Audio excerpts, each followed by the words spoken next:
연기 기둥이 하늘로 치솟고 천장이 내려앉은 실내엔 비상벨이 울립니다.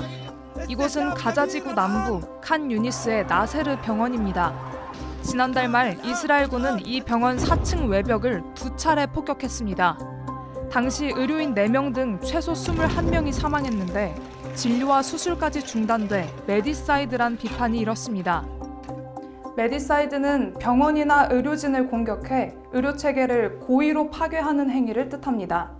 최근 가자 내 사례가 대표적인데 세계보건기구 WHO가 가자 병원은 전장이 됐다고 표현할 정도입니다.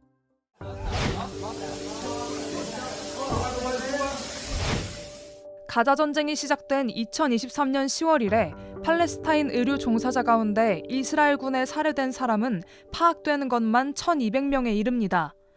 하마스가 병원을 군사적으로 이용한다는 이유로 무차별적 공습을 하며 희생된 이들입니다.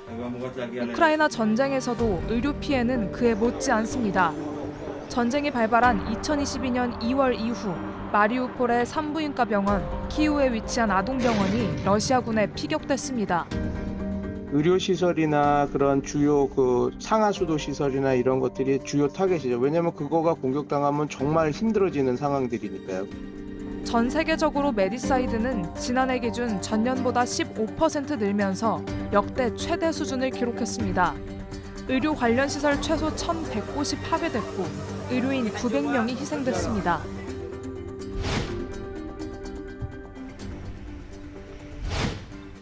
제네바 협약은 전쟁 중에 의료 종사자는 보호받아야 한다고 명시하고 있습니다. 이 협약의 추가 의정서에서도 적을 해치는 목적으로 이용되지 않는다면 의료인에 대한 보호가 중단되지 않는다고 돼 있습니다. 유엔 안전보장이사회는 2016년 결의를 채택해 전쟁 중 병원과 의료인을 공격하는 행위를 전쟁 범죄로 규정했습니다. 국제형사재판소 ICC 역시 이를 전쟁 범죄로 다룰 수 있게 했습니다. 하지만 이는 현실에 적용되기 쉽지 않은데 실제로 국제법에 준해 병원 공격이 별도로 기소된 사례는 거의 없습니다. 전쟁 범죄로 다뤄졌다 해도 다른 혐의들에 묶이는 정도였습니다. 전쟁 당사국들은 이런 허점을 이미 알고 메디사이드 자체를 부정하거나 고의성 없는 실수로 주장하곤 했습니다. 또 피해를 축소하며 책임을 피해보려 한 전례도 많았습니다. 앞서 나세르 병원을 겨냥한 공격만 봐도 이스라엘군은 의도적인 공격이 아니었다는 입장을 내놓은 바 있습니다.